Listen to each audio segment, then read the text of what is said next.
This might be arguably the biggest checkmate ever.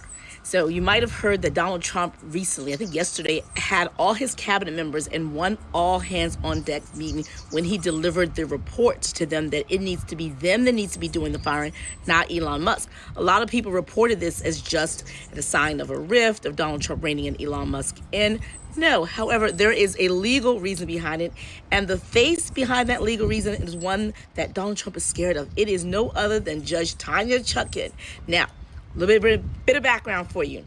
If you recall that several states had gone to the district court in D.C. asking them to determine and decide that what Elon Musk and Doge is doing is unconstitutional. It's unlawful. It's in violation of the appointments clause of the Constitution that says for anyone to be doing the type of stuff that Elon's doing, it needs to be something that the Senate must approve. It must be an appointment. There was none of that. So the states had asked Judge Tanya to temporarily halt and stop Doge and Elon Musk from doing what they were doing while she decides whether or not to grant the preliminary injunction. Now, this case could be a big one. It could be where she would say that Doge, Elon Musk, essentially is unauthorized. We've already had signs from the ultimate opinion when she denied a temporary restraining order. In that opinion, she acknowledged and she said this, that what Elon and Doge is doing is essentially is unauthorized, and he is an unelected person.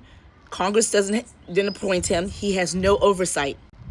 She said also this, that the type of stuff that Elon's doing is exactly the type of stuff that the appointments clause of the United States Constitution sought to avoid. She also noted this, that the Trump administration acknowledged that Elon has no authority, no right to do what he's doing, but he's doing it anyway. Now, she did not grant the temporary restraining order because, as I've said before in previous videos, she was laying a trap which she gave each side a chance to get out of this. Now, for the plaintiffs, she said, I cannot give you a temporary restraining order based on irreparable harm. And also, you've given me a lot of media reports. I need something juicier. I need something for the record that's more substantial. She knows that most likely not this is going to be appealed to the circuit court level and the Supreme Court, and she doesn't want to be overruled. So she want to make sure she has her P's and Q's. She's like, I need something on the record. To the defense, she said, hey, you want to be careful about lying. She said in a footnote that the defense counsel needs to be careful about being truthful to the court. Why did she say this? Because in a declaration in this very same case, before she issued an opinion denying the temporary restraining order, Fisher, administrator for Donald Trump, said what? That Elon Musk is not a member of Doge. He's just a advisor to the president, and that he is not the administrator of Doge. So both sides, to the defendants, you can be careful about lying. That was February 17th when the Fisher declaration was February 17th. The opinion from Judge Chutkan denying the temporary restraining order, she says, don't worry, I'm going to handle this case, was February 18th. What did Donald Trump do on February 19th?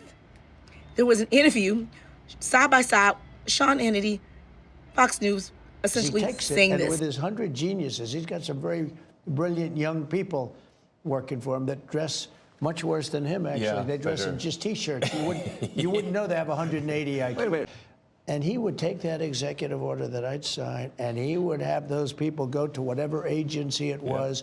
When are you doing it? Get it done, get it done. And some guy that maybe didn't want to do it, all of a sudden, he's signing. He just doesn't want to be bothered. Yeah. The declaration was February 17th. This interview was February 18th. Now, there's more. For the plaintiff, she says, I need something more substantial, because that was a media report. That was a media interview. I need something with meat and potatoes.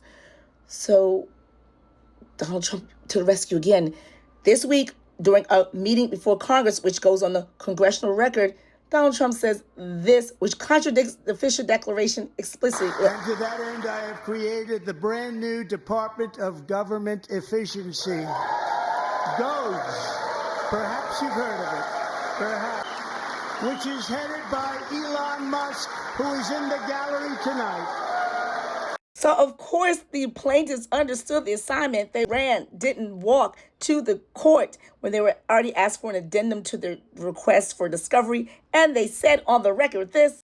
Plaintiff submits a supplementary information. Last night, defendant Donald Trump stated to Congress that the brand new Department of Government Efficiency, perhaps which is headed by Elon Musk, it delivers a speech to Congress, and they cited the Associated Press, which is rich because the Donald Trump administration is like fighting with the Associated Press, kicked them out of the pool. So it's interesting that that's the choice of media that they choose to cite. But nonetheless, it conflicts with the Declaration, and it's on the congressional record. Bravo. Checkmate. This is really good. This is getting good. So it's kind of like, thank you, Donald Trump. We needed that for the record, and you delivered. Follow me for more JJ Legal here on social media. Subscribe to my Substack, my private YouTube, and my TikTok, where I'm going to be giving more insights when I get back to the United States. And also consider getting my outlasting47.com, which I need to update. It's a tracker where you can track the cases. Click to join, support the various different unions, organizations that are doing these cases, and good stuff. Share widely. Let everybody know they're going down.